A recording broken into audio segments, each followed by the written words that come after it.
তাহলে লুকমানুল হাকিমের এই সূরাটা অনেক লম্বা আলোচনা, আমি বিশদ আলোচনা করার সময়ও পাবো না, আর অত আমি গভীর আলোচনা করার মতো যোগ্যতা আমারও নাই। শুধুমাত্র আল্লাহ পাক আমাদেরকে যে কথাগুলো আজকের এই মেসেজ থেকে আমরা নিয়ে যেতে চাই, আমরা এই আলোচনাগুলো বাস্তব জীবনে পালন করতে চাই। রাজি আছেন? সকালে বলতে হবে ইনশাআল্লাহ। ইনশাআল্লাহ। আল্লাহ রাব্বুল আলামিন বলেন, ওয়া মিনান নাসি মান ইয়াশতারি, আল্লাহ রাব্বুল আলামিন বলেন মানুষের মধ্যে এক শ্রেণীর মানুষরা আছে যারা কি করে লাহুয়া। লাহুয়া শব্দের অর্থ হলো অবান্তরিক কথাবার্তা বলে, অসার কথাবার্তা বলে, যারা বাদ্যযন্ত্র বাজায়, যারা গান বাজনা করে, এমন অবান্তরিক কথাবার্তা বলে, গান বাজনা বাড়ায়া দোকানপাটে বসে বসে মানুষের গীবত করে করে অন্যের চগলখড়ি করে, এরকম মানুষ আছে যারা কি করে লিউদিল্লাহ। আল্লাহ পাক বলেন ওই মানুষরা এরকম করে দোকানপাটে বসে বসে গান বাজনা বাজায়া বাজায়া, বাদ্যযন্ত্র বাজায়া বাজায়া তাদেরকে বিভ্রান্ত করতে চায়। তার মানে বিভ্রান্ত শব্দের অর্থ হলো আল্লাহর রাস্তা বাদ দিয়া শয়তানের রাস্তায় নিয়ে যেতে চায়। আল্লাহ পাক ফাইন্ড আউট করলেন আন সাবিলিল্লাহ। ওরা বিভ্রান্তিমূলক করে, অসার কথা বলে, অবান্তরিক কথাবার্তা বলে, চগলখড়ি করে, অন্যের গীবত করে, কিংবা বাদ্যযন্ত্রের মাধ্যমে লাহুয়া শব্দের অর্থ তাফসিরে যেটা পাওয়া যায় গান বাজনা, গান বাজনা বাজায়া সময়টাকে অবসায় করে লিউদিল্লাহ, তার মানে তাদেরকে বিভ্রান্ত করে ফেলে। আন সাবিলিল্লাহ, আন শব্দের অর্থ হতে, সাবিল শব্দ রাস্তা, আল্লাহ মানে আল্লাহর রাস্তা। তার মানে অসার কথাবার্তা বলেন, গান বাজনা বলেন, এগুলো করে আল্লাহর রাস্তা থেকে বিভ্রান্তি করে এক শ্রেণীর মানুষরা। এটা কি নতুন করে শাহজাহান সিরাজের কথা নাকি আল্লাহর কথা? মুসলমানেরা কথা আপনাদের জবাব দিতে হবে, না হলে কিন্তু আমি ফেসে যাব। আওয়াজ দিয়ে বলেন এটা কি এই মোল্লার কথা নাকি আল্লাহর কথা? আমি আল্লাহর কথা বলছি, একমাত্র আল্লাহর কথা বলছি। এই আল্লাহর কথা বলার পরেও কিছু মানুষের কাছে বিভ্রান্তিকর আমার অবস্থায় করা লাগতে পারে, কারণ এইটা হলো আজ বাংলাদেশের কিছু বক্তারা বা আমাদের কিছু আলেম সমাজেরা মাহফিল স্টেজে উঠেই বলে স্বৈরাচার হাসিনাকে দেশ থেকে বিদায় করেছি, তার মানে উন্মুক্ত পরিবেশে আমরা কথা বলতে পারতেছি। এটা তার ধারণা ভুল, ইসলামিক জ্ঞান তার কম আছে। বলবেন শাহজাহান সিরাজ এটা কেন? কারণ আল্লাহ তাআলা বলছেন কিয়ামত পর্যন্ত আযিদনি ইয়াউমা ইয়াবআতুন। শয়তান বলছে আল্লাহ আমারে কিয়ামত পর্যন্ত হায়াত বাড়ায়া দাও, ওই পর্যন্ত তোমার মুমিন থাকবে যতদিন, যুদ্ধ করব তাদের সঙ্গে ততদিন।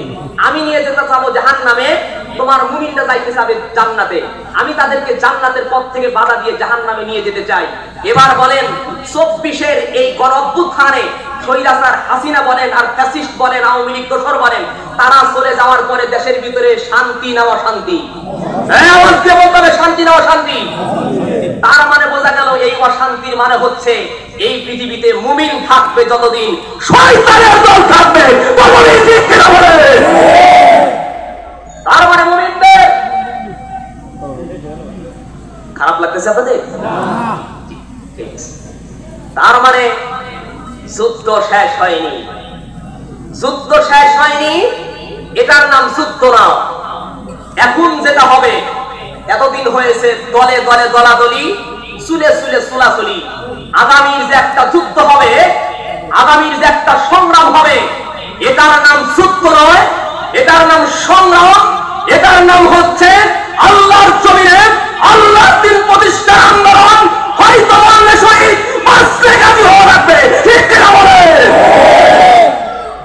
তার মানে আগামীতে একটা সংগ্রাম আছে মুসলমান, আগামীতে একটা যুদ্ধ আছে।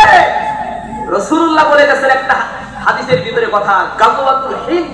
গাজওয়াতুল হিন্দ যেটাকে বলে, এটা হিন্দুদের সঙ্গে পূর্ব দেশ থেকে, সেটা ভারত থেকেই আমাদের সঙ্গে যুদ্ধ হবে।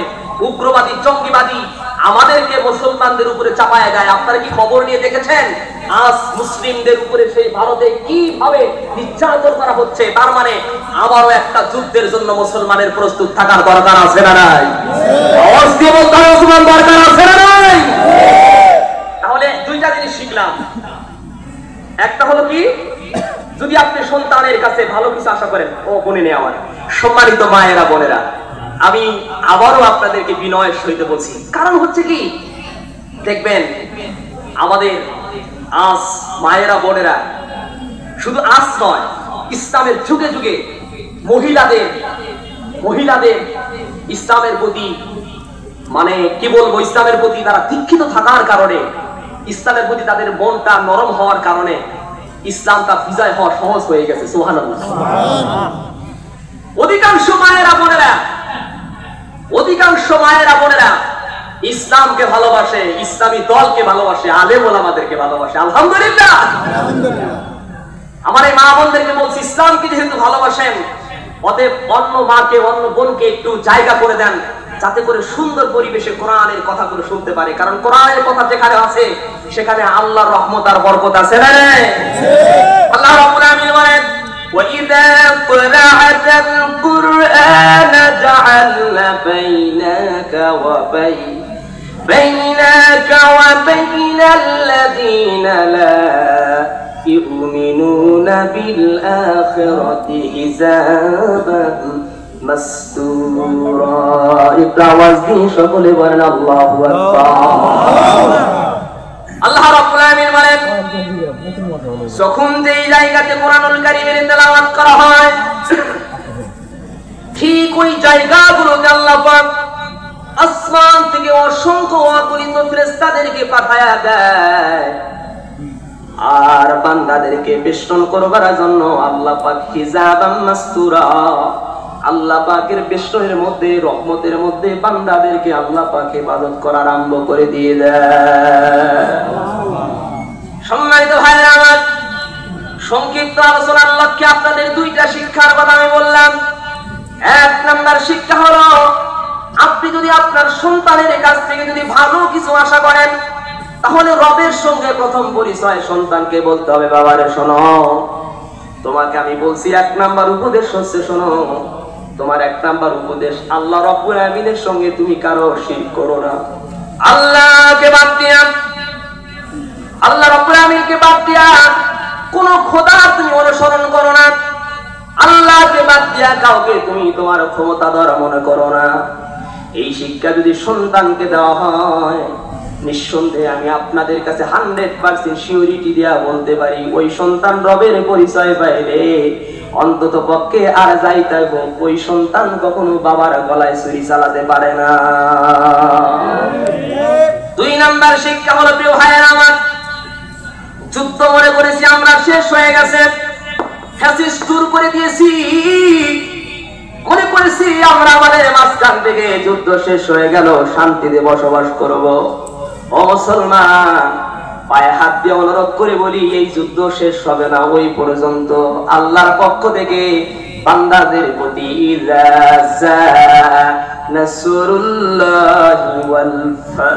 আল্লাহ রাব্বুল আলামিন সূরা নাসরের মধ্যে, কোরআনুল কারীমের 114টি সূরার সর্বশেষ সেই সূরা আল্লাহ পাক কোরআনুল কারীমের মধ্যে নাযিল করেছেন। ওই সূরার মধ্যে আল্লাহ পাক বলে, বান্দারে শোনো, বিজয় আর সফলতা আসবে তোমাদের কখন? আল্লাহর পক্ষ থেকে সাহায্যকারী পাঠাবো যখন, আর আল্লাহর পক্ষ থেকে বিজয় পাঠাবো যখন, তোমরা তখন দেখবা তোমাদের বিরোধী করবে যারা, কোরআনের বিরোধী করবে যারা, ওরা নিধন হয়ে যাবে, আর তোমাদের এই পতাকা, ইসলামের পতাকা পথ পথ পথ পথ করে জমিন থেকে আমি আল্লাহ আসমানে উঠাইয়া দিয়ে দিব। সম্মানিত ভাইরা আমার, আল্লাহ রাব্বুল আলামিন সেই কথা বলছেন। এক শ্রেণীর লোকেরা আছে যারা অসার কথাবার্তা বলে, অবান্তরিক কথাবার্তা বলে, গান বাজনা বাজায়া মানুষদেরকে বিভ্রান্ত করে। কেমন বিভ্রান্ত করে মুসলমানেরা? শুধু এই বিভ্রান্ত, সেই বিভ্রান্ত নয়। আল্লাহ পাক বলছে, ওয়ায়াত্তাখিযাহা হুজুওয়ান, আল্লাহ পাক বলে এইটা শুধুমাত্র তারা যে বিভ্রান্তি করেছে ব্যাপার এমন না। ভালো করে কান্না লাগায় শোনা মুসলমান, ওরা শুধুমাত্র বিভ্রান্তি করেছে ব্যাপার এমন নয়, বরং কি করেছে, ওরা গ্রহণ করবে বিদ্রুপ রূপে। তার মানে তাদের গান বাজনা, তাদের নাটক, তাদের নকল, তাদের যে মনের চিন্তা, তাদের যে আকাঙ্ক্ষা, তারা এটা পূরণ করতে যাবা, তোমরা যারা এটা পূরণ করতে যাবে, এটার বিদ্রোহ হয়ে তোমরা যাবা, ওরা হুজুরান শক্ত রূপে তোমাদের প্রতিবাদ করার জন্য লাঠি চার্জ করবে, হামলা দেবে, মামলা দেবে, তোমাদের ভয় দেখায়া ঘরের মধ্যে রাখতে বলবে। ঠিক কিনা বলি?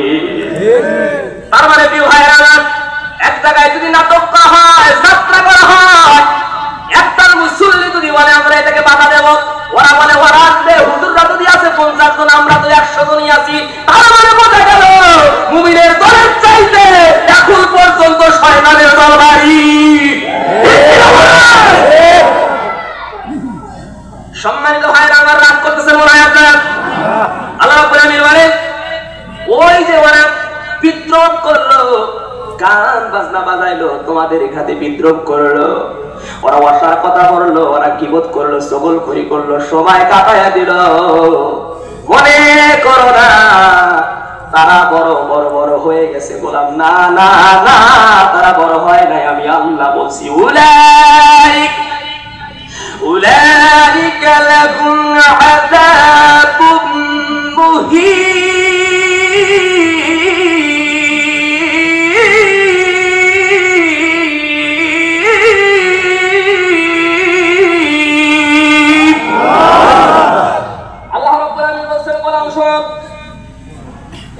তারা তোমাদেরকে উল্টো করে বিদ্রোহ করে ওরা সেই আচরণ করে ফেলল। ভয় পাওয়ার কোনো কারণ নাই, টেনশন করো না, টেনশন করো না। এই দুনিয়ায় শেষ দুনিয়া নয়, এই জীবনটাই শেষ জীবন নয়, আরো একটা জীবন আছে। এই দুনিয়া নিয়ে যাবে সেই দিনের কাছে, তার মানে এই দিনই দিন নয়, আরো দিন আছে, এই দিন নিয়ে যাবে সেই দিনের কাছে। বন্ধুরা আমার, আল্লাহ বলছে ওরা হলো ওই সমস্ত লোক যারা, তাদেরকে তোমরা মারো, তাদের জন্য আমি আল্লাহ পাক প্রস্তুত করে রেখে দিয়েছি আযাব। আযাব শব্দের অর্থ হলো শাস্তি, তাদের জন্য সাজা আমি তাদের জন্য প্রস্তুত রেখেছি। মনে করবা শুধু তাদের জন্য আযাব, এমন আযাব রাখি নাই। মুহিন শব্দের অর্থ হলো অপমানকর, লজ্জাজনক শাস্তি তাদের জন্য রেখেছি। সুবহানাল্লাহ! কি বুঝলে? বিদ্রোহ করে তারা বিভ্রান্তি করতে পারে, তারা সাকসেসফুল নয়, বরং তারা সাকসেসফুল না হয়ে তাদের জন্য জাহান্নামকে প্রস্তুত করে রেখেছে। কেমন জাহান্নাম? শুধু জাহান্নাম নয়, শুধু আযাব, শাস্তি নয়, মুহিন, লজ্জাজনক, অপমানকর জাহান্নাম তাদের জন্য প্রস্তুত। এরা কারা? এবার বলেন দেখি, এদের পরিচয় নেওয়া দরকার আছে না নাই? এই বলতে হবে, মুসলমান পরিচয় নেওয়া দরকার আছে না নাই? আল্লাহ রাব্বুল আলামিন তাদের পরিচয় ফাইন্ড আউট করছে। ওয়াইযা তুতলা আলাইহি আয়াতুনা ওয়াল্লা মুস্তাকবিরান কাআন লাম ইয়াসমা'হা কাআন্না ফি উযুনাইহি ওয়াকরান ওয়া ফাবাশশিরহু বিআযাবিন আলীম। আল্লাহু আকবার বলে। এই কি করবা তুমি? তুমি কি করবা? কোন জায়গায় যাবা? কোন কাজ করবা? আল্লাহ কি এটা জানেন না? তুমি পৃথিবীর সবাইকে ফাঁকি দিতে পারো, ফাঁকি দিতে পারো, কিন্তু ফাঁকি কিন্তু তুমি একজনকে দিতে পারবা না। তিনি কে? এই বলতে হবে মুসলমান, তিনি কে? আমরা তো ওই আল্লাহর প্রতি বিশ্বাস আমাদের আছে, ঠিক কি না? আল্লাহ রাব্বুল আলামিন বলেন কোরআনে, শোনো, আমি ওদের পরিচয় তোমাদের সামনে তুলে ধরছি প্রিয় ভাইয়েরা, কারণ এই দুনিয়া আসল দুনিয়া নয়। আমাদের আসল দুনিয়া হচ্ছে পরকালের জিন্দেগি। বাদশাহ হারুন আর রশিদের কথা নিঃসন্দেহে আপনারা শুনেছেন, শুনেন নাই? বাদশাহ হারুন আর রশিদ, বাদশাহ হারুন আর রশিদের একজন পাগল ছিল ওই সময়, নাম ছিল তারা বাহলুল পাগল। বাদশাহ হারুন আর রশিদের সময় নাম ছিল বাহলুল নামক একজন পাগল। ওই পাগলটা জান্নাত বানায়া বানায়া জান্নাত বানায় বানায় মানুষের কাছে জান্নাত দুনিয়ায় এরকম করে বিক্রি করতে, যে আমি জান্নাত বানাইছি। ওই পাগলটা দুনিয়ার কোন পাগল নয় রে ভাই, ওই পাগলটা সরাসরি ছিল আবার আল্লাহর পাগল। কেমন পাগল ছিল তিনি ভাইয়েরা আমার? ও পদ্মার অন্তরের আমার মা, গভীর মনোযোগ দিকটা শোনো রে মা, পাগল দুনিয়ার পাগল আর পাগল, সম্পদের পাগল, টাকার পাগল, জমির পাগল, এই পাগল ওই বাহলুল পাগল ছিল না। ওই পাগল ছিল আমার মাওলা আল্লাহ পাক রব্বুল আলামিনের পাগল। বাদশা হারুন আর রশিদ বাহলুল পাগলকে একদিন বাড়ির জন্য তরু তরকারি বাজার ইত্যাদি সবকিছু কিনে নিয়ে বলছে, বাহলুল রে শোনো, এই খরচটা তুমি বাড়িতে আর দিতে দিয়ে দিবা, তার মানে ব্যাগ ভর্তি করে এই বাজারটা বাড়ির মধ্যে দিবা। বাদশা হারুন আর রশিদ বাড়ির জন্য ব্যাগ ভর্তি খরচ কিনে পাঠাইয়া দিলেন। বাহলুল আবার তারা মনিবকে বাদশাকে জিজ্ঞাসা করলেন, ও হুজুর, আমি এই ব্যাগটা কোথায় পৌঁছায় দিব? বলে, তুমি কিছু না, আমার বাড়ি, আমার আসল বাড়ি তুমি পাঠাইয়া দিবা, আমার বাড়িতে তুমি পাঠাইয়া দিবা। বাদশা হারুন আর রশিদ বললে, বাড়িতে পাঠাইয়া দিবা। বাহলুল পাগল খাবারটা নিয়ে তিনি হাতের মধ্যে ওই ব্যাগটা নিয়ে তিনি বাড়ির মধ্যে গেলেন। ঠিকই, এটা দুনিয়ার কোনো বাড়ি নয়। ওই ব্যাগটা বাড়িতে না ঢুকায়া কবরস্থানের মধ্যে তার ব্যাগটা রাইখে আসছে। বাদশা হারুন আর রশিদ বিকেল বেলা বাড়িতে আসছে সন্ধ্যার পরে। বিবি তো বাজার না পাইলে একটু কথা বুঝেন নাই, কি ব্যাপার, বাজার করার জন্য নিয়ে গেলেন লোক, কই আপনার বাজার, কই লোক কই, বাজার তো দেখতেছি না। বাদশা হারুন আর রশিদ চোখ করে, কই কি, আমি তো বাজার নিঃসন্দেহে বাড়িতে পাঠাই দিছি, বাজার আসে নাই? বলে, না না, বাজার তো পাই নাই। বলে, বাজার পাইলা না কেন? বলে, বাজারে পাইলে এই কারণে বাদশা হারুন আর রশিদ বাহলুলকে ডাকতে বলল, বাহলুল, ও বাহলুল, তোমার কাছে ব্যাগ ভর্তি করে বাজার পাঠাইয়া দিলাম, অথচ বাজার পাইলাম না, কারণটা কি তুমি বলো? বাহলুল ডাক দিয়া বলছে, হুজুর, ও হুজুর, আপনি তো বলেছেন, আমার দিকে তাকার ভাইয়েরা।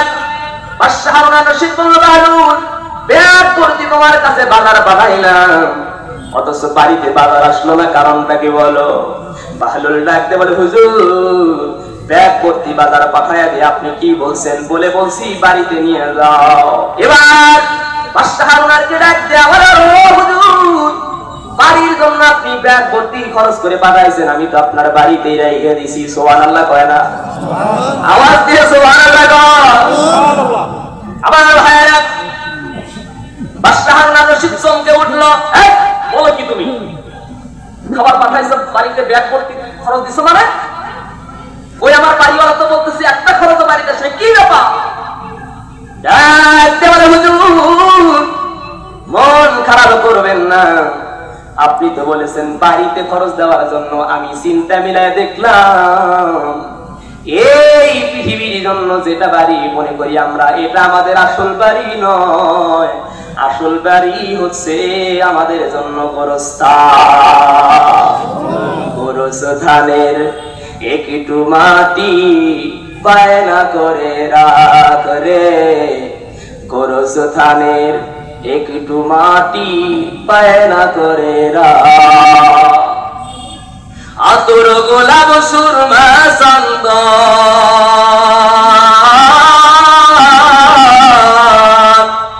আতর গোলাপ সুরমা চন্দন, কাপন নামের দেহ বন্ধন, আলমারিতে রাখ তুলে তুই একটি কোরআন পাক রে, এখনই তার আসতে পারে চলে যাওয়ার ডাক রে, এখনই তার আসতে পারে চলে যাওয়ার ডাক। সম্মানিত ভাইরা, এজন্য রব্বুল আলামিন বলেন, ওয়াইদা তুতলা আলাইহি আয়াতুনা, ওই যে ওদের পরিচয় আল্লাহ দিচ্ছেন, ওই যে তারা অসার কথাবার্তা বলে, তারা কেমন? তাদের কাজ হচ্ছে উল্টা। কি ওয়াইদা? অশব্দটার অর্থ হচ্ছে এবং, ইদা যখন তুতলা তেলাওয়াত করা হয়, আলাইহি তাদের সামনে, কাদের সামনে? ওই যে অসার কথাবার্তা, বাদ্যযন্ত্র বাজায় গান বাজনা যারা করে, তাদের সামনে যখন কোরআনুল কারীমের তেলাওয়াত করা হয়, আয়াতুনা শব্দের অর্থ হচ্ছে নিদর্শন সমূহ, আল্লাহর আয়াত যখন তেলাওয়াত করা হয়, ওয়াল্লাহ, তারা কি করে জানেন? মুখটা ফিরায় নেয়, বলে কোরআনের কথা বলবে আর ওদের জন্য ভোট চাবে। বলেন কোরআন দিয়ে কি কখনো ভোট চাওয়া যায়? আওয়াজ দিয়ে বলতে হবে, কোরআন দিয়ে ভোট চাওয়া যায়? ভোট যদি চাওয়া হয় এটা ব্যক্তির নামে চাওয়া হয়, কিন্তু কোরআন দিয়ে শুধুমাত্র হুদাল লিন্নাস ওয়া বাইয়িনাতিন মিনাল হুদা ওয়াল ফুরকান। সুবহানাল্লাহ বলে। কোরআনের কাজ কিন্তু ভোট চাওয়া না। কোরআন এসেছে মানুষের শান্তির বাহক হিসাবে। এটা মানুষের হুদাল লিন্নাস ওয়া বাইয়িনাতিন মিনাল হুদা ওয়াল ফুরকান। এটা মানুষ পড়বে তত হেদায়েত পাবে তত। সুবহানাল্লাহ বলে। সম্মানিত ভাইরা আমার,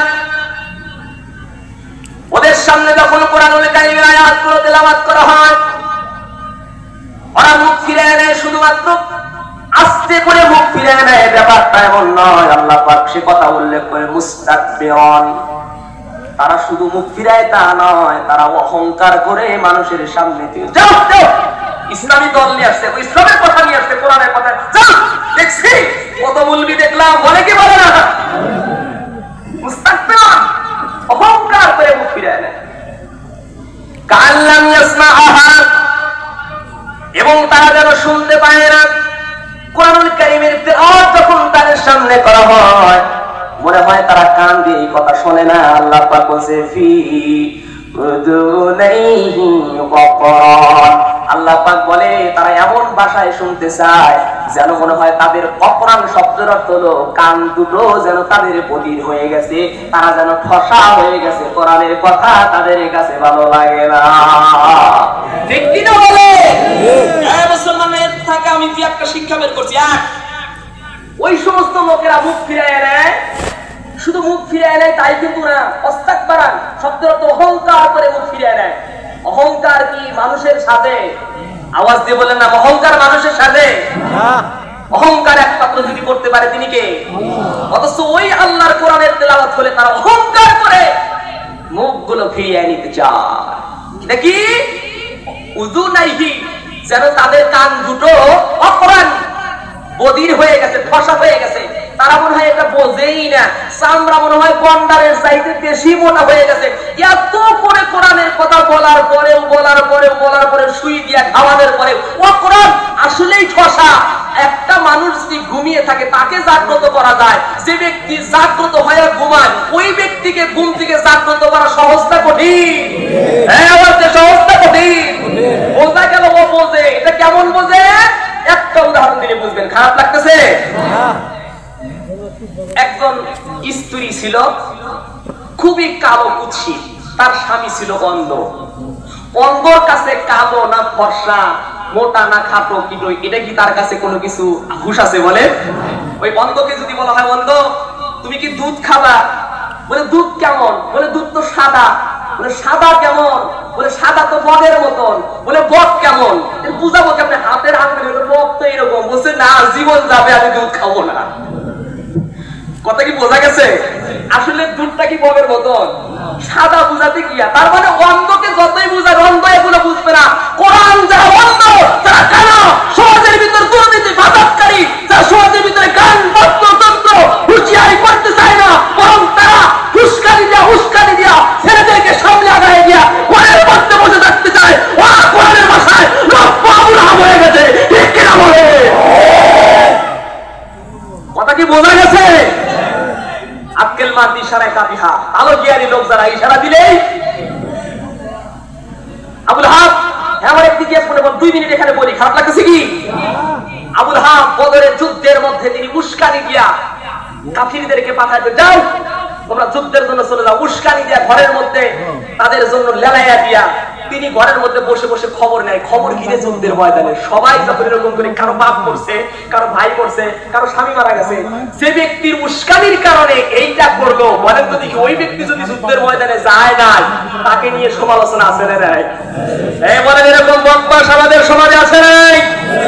ঘরের মধ্যে থেকে তার কাছে যখন পরামর্শের জন্য দেওয়া হয়, আমরা একটা অসার কাজ করতে চাই, আমরা একটা নাটক করতে চাই, আমরা একটা সিনেমা করতে চাই, সে ব্যক্তি বলে আমার নামটা মোস্তারে না দিয়া ওই যে দেখায় দিলাম ওই দিকে যায় কাজ কাম করো, আমার বাড়ি দোষ না হয়। অথচ সে ব্যক্তি বুঝতে পারলো না কোরআনের ভাষায় অন্তত পক্ষে এই মুহূর্তে আবুল হাব এই আবুল হাবের চিহ্ন আমরা অলরেডি পেয়ে গেছি, আলহামদুলিল্লাহ। যতই কৌশলে কাজ করতে চাও না, হিকমতে কাজ করতে চাও না, ওয়া মাকারু ওয়া মাকারাল্লাহ ওয়াল্লাহু খায়রুল মাকিরিন, তুমি করবা না, আল্লাহ তো আক্রান্ত, আর আমার কাছে কৌশল। সুবহানাল্লাহ, তোরে কোন সুবহানাল্লাহ। প্রিয় ভাইয়েরা আমার, বলতেছিলাম অন্ধদের কাছে এটা ভালো লাগবে না। ওই যে স্ত্রী কালো কুৎসি, সে ব্যক্তি অন্ধ, তার স্ত্রী তার কাছে তো অপরূপা, নন্দিতা, সুস্মিতা, একদম সুন্দরী, কারণ সে তো অন্ধ। হঠাৎ করে একদিন গ্রামের মধ্যে মাইকে আওয়াজ হচ্ছে, সুখবর সুখবর, এলাকাবাসীর জন্য সুখবর, আগামী রবিবার রাজীবপুর এক চেম্বারে চক্ষু ডাক্তার আসতেছে, বিশেষজ্ঞ ডাক্তার। জন্ম অন্ধ ব্যক্তিদের চোখ ভালো করে দেওয়া হয়। অন্ধ তো চোখে যদি নাও দেখে, কানে তো শোনে নাকি, কানে শোনার পরে এবার তার বউকে ডাকতেছে, বউ বিবি এদিকে আসো। বলে কি? ওই যে শুনছো নাকি মাইকে অ্যানাউন্স হচ্ছে, জন্ম অন্ধ যারা তাদেরকেও চোখটা ভালো করে দিতে পারে, এমন একজন বিশেষজ্ঞ ডাক্তার আসছে। আমার তো খুব মনে হাউস যে আমি যদি চোখ দিয়ে দেখতে পারতাম। যার চোখ নাই সে বোঝে আসলে চোখের কি মর্যাদা। সুবহানাল্লাহ। আল্লাহ পাক আমাদেরকে যে দুইটা হাইলাইট দিয়েছেন, চোখ দিয়েছেন, কত বড় নিয়ামত, এটা না থাকলে বুঝতে পারবেন না প্রিয় ভাইরা। সম্মানিত একজন বক্তা সাহেব, আমির হামজা সাহেব, তিনি কুমিল্লায় একটা ওয়াজ করতে গিয়েছিলেন। তার কাছ থেকে আমি শুনেছি ব্যাপারটা এমন, তিনি যখন মাহফিলে গেলেন, খাবার খেতে বসেছে সবাই মিলে, খাবার খাইতে গিয়ে হঠাৎ করে বিদ্যুৎ যখন চলে গেল, কারেন্ট চলে গেল, ঘরের মধ্যে যখন অন্ধকার হয়ে গেল, সবাই ঘরের মধ্যে হইচই আরম্ভ করে দিল। আহা, এই সময় বিদ্যুৎ চলে গেল, এই সময় কারেন্ট চলে গেল, হইচই যখন ঘরের মধ্যে আরম্ভ হয়ে গেল, পাশে একজন অন্ধ ব্যক্তি ছিল। ওই ব্যক্তি আমির হামজা হুজুরের হাত ধরে বলে, হুজুর, ও হুজুর, মাত্র 2 মিনিটের জন্য কারেন্ট চলে গেছে, কি অস্থির হয়ে গেছেন, ঘরের মধ্যে হুলস্থুল কারবার হয়ে গেছে। হুজুর, আমি একজন জন্ম অন্ধ, আমার বয়স 42 বছর বয়স। খোদার কসম করে বলি, এই 42 বছর ধরে আমার জীবন থেকে কারেন্ট নাই। আমি কারেন্ট কি জিনিস, আমি সেই জিনিসটা বুঝি না। আমার ভাইরা, আমার এই চোখ কি দামি সম্পদ? চোখ না থাকলে বোঝা যায় না ভাই। ওই নিয়ামত দিয়ে যদি আল্লাহর চোখ দিয়ে কোরআন না দেখেন, ওই আল্লাহ চোখ দিয়ে যদি আপনি দিন না বোঝেন, ইসলাম না বোঝেন, এই চোখের হিসাব বলেন তো আল্লাহ পাক নেবেন কিনা? সম্মানিত ভাইরা আমার, আমি যেহেতু লম্বা কথা মনে হয় আর বলতে পারবো না, এদিক দিয়ে অন্তর ইতিহাসটা রাখলাম, শুধুমাত্র একটা আমলের কথা বলবো। আমাদের অন্তরের ভিতরে আল্লাহ পাক যে নিফাকি ঢুকায়া দিয়ে দিয়েছে, আমরা যে গুনাহ করে ফেলেছি, অত্যন্ত দুঃখজনক ব্যাপার। আমাদের 10টা রোগ হৃদয়ের মধ্যে আল্লাহ পাক রব্বুল আলামিন এই 10টা রোগ যেন দিয়েছেন, এই রোগ আমাদের সারানো দরকার। পৃথিবীর মানুষের যদি হার্টের সমস্যা হয়, হার্ট বিশেষজ্ঞ ডাক্তার দেখালে তার নিরাময় হওয়া সম্ভব। কেউ যদি চোখ সমস্যা হয়ে যায়, চক্ষু ডাক্তার দেখালে সম্ভব হয়ে যায়। কেউ যদি বড় বড় রোগ হয়, বড় বড় ডাক্তারের কাছে গেলে হয়তো নিরাময় হবে। কিন্তু অন্তরের ভিতরে যে 10টা রোগ আছে, এই রোগটা পৃথিবীর কোন ডাক্তারের কাছে গেলে হবে না, বরং এই রোগটার ওষুধ একমাত্র দিতে পারে যিনি, সেটার নাম হলো কোরআন। আওয়াজ দিয়ে জোরে বলেন আল্লাহু আকবার। আল্লাহ রাব্বুল আলামিন সেই সেবা কুরআনুল কারীমের মধ্যে সেবা হিসেবে আল্লাহ পাক ঘোষণা করে, ওয়া নুনাজ্জিলু মিনাল কুরআনি মা হুয়া শিফাউন ওয়া রাহমাতুল লিল মুমিনিন। একটু আওয়াজ দিয়ে জোরে বলা যাবে কি আল্লাহু আকবার? আল্লাহু আকবার। 10টা মারাত্মক বড় বড় ক্যান্সারের চাইতেও বড় বড়, ক্যান্সারের চাইতে বড় বড় রোগ আপনার আর আমার হৃদয়ের ভিতরে, কলবের ভিতরে সেটিং হয়ে গেছে। এই রোগগুলো অন্তর থেকে দূরীকরণের জন্য প্রিয় ভাইয়েরা মাত্র 2 থেকে 5 মিনিট, হয়তো 10 মিনিট কথা বলতে পারি। এই রোগগুলোর নামগুলো জেনে নেই আমরা। যে রোগগুলো আমাদের অন্তরের ভিতরে সেটিং করা আছে, বলেন তো দেখি এই রোগগুলোর নাম জেনে জেনে এটার যে ঔষধ, কোরআন আর হাদিস থেকে এই বয়ানগুলো শুনে শুনে বলেন তো দেখি, এই রোগ নিরাময় করার জন্য ওষুধ আমাদের খাওয়া দরকার আছে না নাই? এই আমার জীবন দরকার আছে না? আমাদের অন্তরের ভিতরে মারাত্মক মারাত্মক ক্যান্সারের চাইতেও বড় মারাত্মক 10টা রোগ ঢুকে গেছে। এই 10টা রোগের নাম আমাদের জানা দরকার। দেখেন তো মিলে কিনা। 1 নাম্বার রিয়া। কি বলছি বলেন? বলে পিছনে ভাইরা বলেন 1 নাম্বার কি? রিয়া। রিয়া শব্দের অর্থ হচ্ছে লোক দেখানো ইবাদত, লৌকিকতার ইবাদত। এবার বলেন আমাদের সমাজে আমরা বা আপনারা যারাই বসবাস করছেন, আল্লাহকে ভয় করার চাইতে লোক দেখানোর ইবাদত করার লোক কম না বেশি? আওয়াজ দিয়ে বলেন কম না বেশি? তার মানে নামাজ পড়ে ঠিকই, মানুষ বলবে বৃদ্ধ হয়ে গেছাও তুমি, চুল দাড়িগুলো পেকে সাদা হয়ে গেল, এখনো তোমার হুঁশ ফেরে না, নামাজ পড়ো। নামাজ পড়তে যায় ঠিকই, দাঁতও আশেপাশে নাই, পোড়া দাঁতের ভিতর দিয়া সিগারেট টানে আর মানুষের গীবত করে, এরকম বদমাশ আছে না? তার মানে নামাজ পড়তেছে ঠিকই, এখনো পোড়া দাঁতের ভিতরে সিগারেট টানে আর মানুষের গীবত করে। কোথায় কোন গন্ডগোল বাজলো? 2000 টাকা, 4000 টাকা, 5000 টাকা ইনকাম করা যায় কিনা, এরকম বদমাশ সমাজে ঘোরাফেরা করছে, ঠিক কিনা বলে? অন্যের জমি আমার নামে রেকর্ড হয়ে গেছে, সংশোধন করে দেওয়া দরকার, তাই না? ভাইয়ের জমি আমার আসলে বাবার কাছ থেকে আমি নিয়ে নিয়েছি, হয়তো আমি হয়তো তখন বুঝি নাই, এখন তো আমি নামাজ পড়ি, উচিত কি? আমি তখন আব্বার কাছ থেকে আসলে কবলা নেওয়াটা আমার মোটেও ঠিক হয় নাই, আমি তখন বুঝি নাই। এখন যেহেতু বুঝে আসছে, কাজ কি? আমি আমার ভাইকে আমার হকটা পূর্ণাঙ্গভাবে আদায় করে দেওয়া। বোঝা গেল আমি যেহেতু আদায় করে আমি আমার ভাইয়ের সম্পদটা ফিরিয়ে দিচ্ছি না, বোঝা গেল এটা রিয়া, এটা লোক দেখানো ইবাদত করছি। এই ইবাদত আল্লাহ রব্বুল আলামিনের দরবারে 100% জোরে জোরে বলেন কবুল হবে না। এটা শুধু একটা বললাম, এরকম যদি অনেকগুলো বলি সময় লাগবে অনেক। বোঝা গেছে তো আপনাদের? রিয়া লোক দেখানো ইবাদত, এটা করা যাবে না। একমাত্র ইবাদত যদি করতে হয়, কার জন্য করতে হবে? সম্মানিত ভাইরা, লোক দেখানো ইবাদত করা যাবে একমাত্র রব্বুল আলামিন আল্লাহ পাককে ভয় করে ইবাদত করা লাগবে। আমি যে ইবাদত করি মানুষ দেখলো কি দেখলো না, আমার মূল বিষয় এটা না। আমার রাজি খুশি যদি আমার আল্লাহ তাকে সবচাইতে বড় পাওয়া হয়ে গেল। এই জন্য বলছি সেই দিল্লির কথা। দিল্লির একজন শাহ সুফি কুতুবউদ্দিন বখতিয়ার কাকি রহমাতুল্লাহি আলাইহি, কুতুবউদ্দিন বখতিয়ার কাকি রহমাতুল্লাহি আলাইহি তিনি যখন ইন্তেকাল করলেন, ইন্তেকাল করার পর একজন শাহ সুফি মানুষ হাজার হাজার মানুষের জানাজার নামাজের সমাগম হয়ে গেল। জানাজার সেই জায়গায় যে ইমাম থাকে, যে মসজিদে যে ইমাম থাকে, অন্ততপক্ষে দায়িত্ব পালন করার জন্য তো জানাজার নামাজের সামনে যায়। ইমাম সাহেব ঠিক ওই জানাজার নামাজের সামনে চলে গেলেন, মুসল্লিদের সঙ্গে কথা বলছেন। জানাজা নামাজ পড়াবেন ইন্ডামেন্ট টাইমে খাজা কুতুবউদ্দিন বখতিয়ার কাকি রহমাতুল্লাহ আলাইহির যে খাদেম ছিল, ওই খাদেম ডাক দিয়া বলল, হুজুর আগেই জানাজা নামাজ পড়াবেন না। বলে কারণ কি? বলে উনি যখন মারা যায় আমার কাছে 4টা ওসিয়ত তিনি করে গেছেন, তার মানে 4টা ওসিয়ত তিনি পূরণ করতে বলেছেন।